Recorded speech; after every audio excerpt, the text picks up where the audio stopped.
Bienvenue Arthur. Là, on est au dernier jour de la formation donc du premier module en lombalgie. Et encore merci d'être venu participer.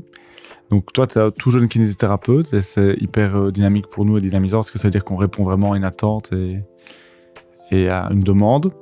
Là, on est à la fin de la première semaine. Tu dirais, tu vas commencer à travailler la semaine pro. Ce serait quoi les 3 éléments qui vont t'aider le plus de ce que tu as appris cette semaine, tu dirais? Déjà, c'est toutes ces techniques qu'on a apprises, parce que je trouvais que surtout au niveau de tout ce qui était lombaire, à l'école, on n'apprend pas tant de techniques que ça. Aussi que moi, personnellement, le cours que j'ai eu, il n'était plus trop d'actualité, je trouvais. Tandis qu'ici, forcément, c'est toujours d'actualité avec tous les articles qu'on nous donne en cours. Ouais. Et c'est aussi beaucoup tout ce qui est un peu diagnostic différentiel pour savoir un peu quelle structure est mise en jeu. Ouais. Et du coup, savoir adapter le traitement par rapport à ça. Parce que moi, personnellement, ce que j'ai eu pendant mes stages, c'était quelle que soit la lombalgie, on ne cherchait pas trop la cause. Okay. Et c'était toujours un traitement global qui était toujours un peu le même, donc étirement, mobilisation, renforcement. C'est ça, ouais. Sans trop savoir. Ouais, donc tu as l'impression qu'ici, tes traitements vont être un peu plus vivants. Ouais, déjà différents en fonction de la personne et adaptés à la personne. Ouais. Donc tu as l'impression qu'on t'a vraiment appris ou donné des compétences dans déjà, d'une part, un peu mieux gérer le diagnostic ou la façon de poser les questions. Ouais, aussi beaucoup pour l'anamnèse, c'est vrai. Vu que j'ai pas encore beaucoup d'expérience, je sais pas trop comment j'aurais fait mon anamnèse, mais là du coup j'ai beaucoup de questions, d'exemples comme ça pour... Et tu as vu au fait qu'au final, il faut pas être trop non plus scolaire dans la façon de faire l'anamnèse. C'est ça, totalement. Et qu'il faut être un petit peu à poser des questions plus larges, pas avoir peur de tenter un traitement aussi, de se dire ok ça marche pas. Et donc du coup, maintenant ici après cette semaine, c'est un peu plus clair pour toi les classifications avec les trucs contractiles, non contractiles, neuro, et voir un peu ce que tu pourrais faire avec ton patient. Ce qui est bien, c'est que c'est pas non plus trop dans le détail, savoir exactement quelle structure c'est, genre la facette ou... c'est ça. On s'en fout, c'est vraiment adapté à la douleur du patient. C'est ça, voilà. Je trouve ça bien. Donc on essaie vraiment d'être le moins possible structurel, vous donner plein de références scientifiques.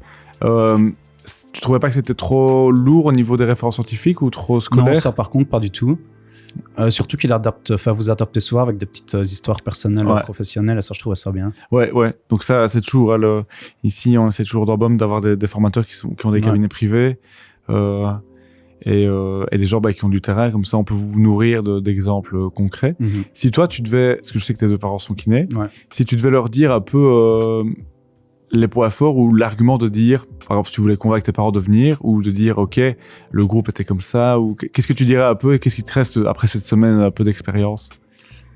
Déjà, on n'est pas beaucoup d'élèves, je trouve, donc c'est très bien dans le sens où c'est personnalisé comme formation. Que vraiment vous essayez de conseiller par rapport je vois, on n'a pas encore fait ici, mais on va devoir donner nos points forts et nos points faibles par rapport à notre pratique. Ouais, exact. Et que vous allez un peu nous rediriger. Enfin, c'est pas que théorique où vous essayez de communiquer avec tous les élèves. Ouais, c'est ça. Ici, donc, vraiment dans le process, là, on va terminer la journée.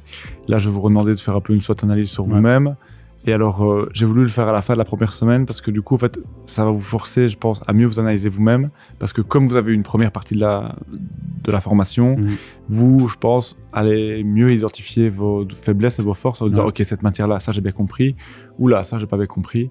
Et comme ça, moi, je pourrais après recalibrer au fur et à mesure de l'année et voir un peu quel étudiant a quelle plus ou moins faiblesse ou pas, et bien rediriger l'apprentissage après. Mais c'est super cool en tout cas d'avoir des jeunes hyper motivés comme toi.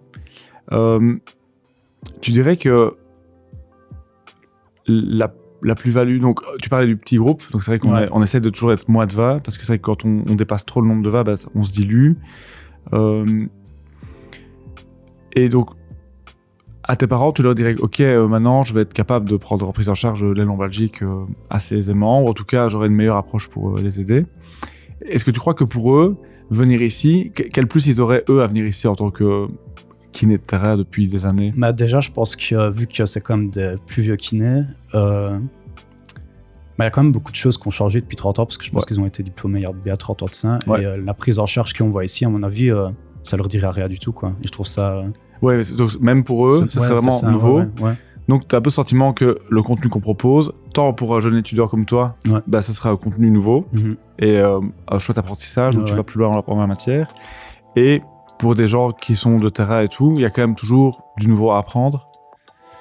Et tu trouves qu'on a cette façon de vous amener du nouveau sans non plus mettre la lourdeur dedans. Ouais, c'est ça. Ouais. Okay. Je trouvais ce qui était bien aussi, c'est vu qu'on a un petit groupe. Ouais. Moi, par exemple, j'ai du mal à me concentrer en cours quand j'étais à l'école, quand on est des trop grands groupes en amphi. Ouais. Aussi, le fait que tout est répété 2 fois. Ouais, avec la traduction en live. Ça permet vu qu'il parle, franchement, l'anglais est hyper compréhensible, donc on prend une fois et une deuxième fois quand tu le répètes en français. Ouais, c'est ça. Et ça permet d'avoir 2 fois la fois. Si on loupe, par exemple, une première fois en anglais, vu que tu le répètes, on peut réavoir les infos qu'on a loupées. Ouais, c'est vraiment un exercice aussi pour moi, parce que du coup, même moi, en fait, j'apprends aussi. Donc ici, il y a des fois où j'ai un peu plus galéré dans les trades, parce que du coup, j'apprenais aussi la matière, donc je voyais pas trop où ils voulaient en venir. Mais du coup, moi, ça me force à me réapproprier la matière, à vous la redonner, à vous le réillustrer par des exemples. Et je pense que l'idée de la plateforme en ligne aussi, après, va vous aider, parce que du coup, on va remettre du contexte théorique. Et vous perdurez le contenu théorique aussi, et arriver à créer cette petite communauté. Comme on sera toujours des petits groupes, on peut s'occuper de tout le monde, on connaîtra tout le monde. Les années à venir, sûrement peut-être que les groupes seront amenés à se rencontrer via des rencontres, des peer reviews et tout. Donc c'est vraiment ça qu'on va essayer d'amener. En tout cas, merci beaucoup. Pas de souci. Et j'espère qu'on va passer une super bonne année. Ouais, et alors on aura tes feedbacks en fin d'année pour la suite. Merci.